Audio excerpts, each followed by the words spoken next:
Mapagpalang araw po sa inyong lahat. Ngayon po ay araw ng Lunes, ika-3 ng Agosto. Pakinggan po natin ngayon ang mabuting balita ng Panginoon. Pagbasa mula sa aklat ni Propeta Jeremias.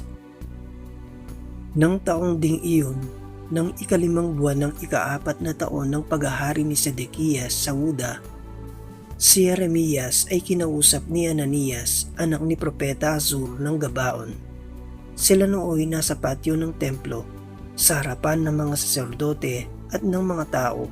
Ang sabi ni Ananias, "Ito ang sabi ng Panginoon, ang Diyos ng Israel. Winakasan ko na ang kapangyarihan ng hari sa Babylonia. Sa loob ng 2 taon ay babalik ko sa templong ito ang lahat ng kagamitan na kinuha ni Haring Nabucodonosor at dinala sa Babylonia. Ibabalik ko rin dito si Jeconias, anak ni Haring Joakim ng Huda, at ang lahat ng bihag na taga-Huda na dinala sa Babylonia. Aalisin ko na kayo sa ilalim ng kapangyarihan ng Babylonia." Sinabi naman ni Propeta Jeremias kay Propeta Ananias nang naririnig ng mga saserdote at lahat ng naroon sa patio ng templo, "Amen. Ganyan nga sana ang gawin ng Panginoon. Magkatotoo nawa ang ipinahayag mo. Mapabalik sana rito mula sa Babylonia ang lahat ng kagamitan ng templo at ang lahat ng dinalaroong bihag. Ngunit pakinggan ninyo ang sasabihin ko sa inyong lahat. Ang mga propetang nauna sa atin ay nagpahayag na magkakaroon ng digmaan, tagutom at salot sa maraming bansa at tanyag na mga kaharian. Kung magkatotoo ang pahayag ng isang propeta na iiral ang kapayapaan, saka lamang natin malalamang ang Panginoon nga ang nagsugo sa kanya." Pagkarinig niyon, kinuha ni Propeta Ananias ang pamatok na nasa batok ni Jeremias at binani. Pagkatapos, sinabi niya sa lahat ng naroroon, "Sinasabi ng Panginoon na ganito ang gagawin niya sa mga pamatok na inilagay ni Haring Nabucodonosor sa lahat ng bansa, at ito'y gagawin niya sa loob ng 2 taon." At umalis si Propeta Jeremias. Pagkalipas ng kaunting panahon mula nang baliin ni Propeta Ananias ang pamatok ni Propeta Jeremias, inausap ng Panginoon si Jeremias, "Pumunta ka kay Ananias at sabihin mo, nawasak mo nga ang pamatok na kahoy, ngunit papalitan ko ng bakal.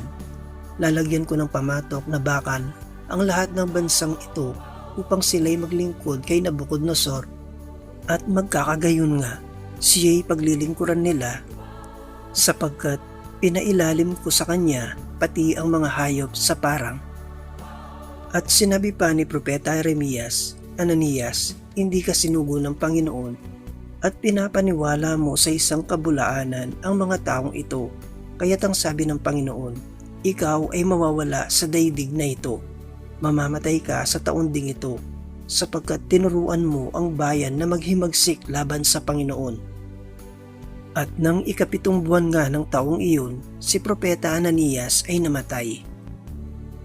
Ang Salita ng Diyos. Salamat sa Diyos.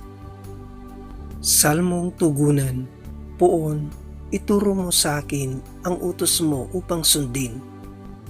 Sa landas na di matuwid, huwag mo akong babayaan, pagkat ikaw ang mabuti. Ituro ang iyong aral.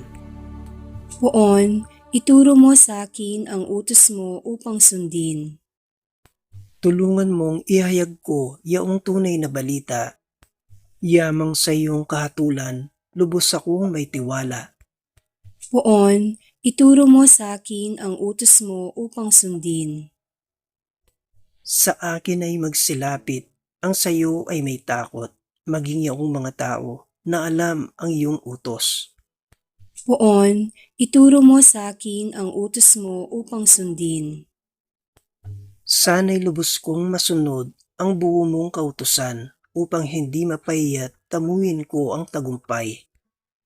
Poon, ituro mo sa akin ang utos mo upang sundin. Nag-aabang ang masama upang ako ay mapatay, ngunit ako'y magbubulay sa bigay mong kautusan. Poon, ituro mo sa akin ang utos mo upang sundin. Hindi ako nagpabaya sa utos mo at tuntunin, pagkat ikaw ang guro ko na nagturo ng aralin. Poon, ituro mo sa akin ang utos mo upang sundin. Aleluya, aleluya. Ang tao ay nabubuhay sa salita ng may kapal na pagkain kanyang bigay. Aleluya, aleluya. Ang mabuting balita ng Panginoon ayon kay San Mateo. Noong panahong iyon, nang marinig ni Jesus ang pagkamatay ni Juan Bautista, siya sumakay sa isang bangka at nag-iisang pumunta sa isang ilang na lugar. Nang mabalitaan naman iyon ng mga tao, sila'y lumabas ng bayan at lakad na sumunod sa kanya. Paglunsad ni Jesus sa dalampasigan, nakita niya ang napakaraming taong yaon. Nahabag siya sa kanila at pinagaling niya ang mga may sakit na dala nila. Nang dapit hapon na'y lumapit sa kanya ang mga alagad, sinabi nila, "Ilang ang puok na ito at malapit nang lumubog ang araw. Papuntahin na po ninyo sa mga nayon ang mga tao upang makabili ng kanilang makakain. Hindi na sila kailangang umalis pa," sabi ni Jesus. "Kayo ang magbibigay sa kanila ng makakain." Sumagot sila, "Lilima po ang tinapay at dadalawa ang isda natin. Dalhin ninyo rito," sabi niya. Pinaupo niya sa damuhan ang mga tao. Kinuha ang 5 tinapay at 2 isda. Tumingala siya sa langit at nagpasalamat sa Diyos. Pinagpira-piraso niya ang mga tinapay at iniutos sa mga alagad na ipamigay iyon sa mga tao. Kumain silang lahat at nabusog. Tinipon ng mga alagad ang lumabis at sila'y nakapuno ng 12 bakol ng pira-pirasong tinapay. May 5,000 lalaki ang kumain, bukod pa sa mga babae at mga bata. Ang mabuting balita ng Panginoon. Pinupuri ka namin, Panginoong Hesukristo.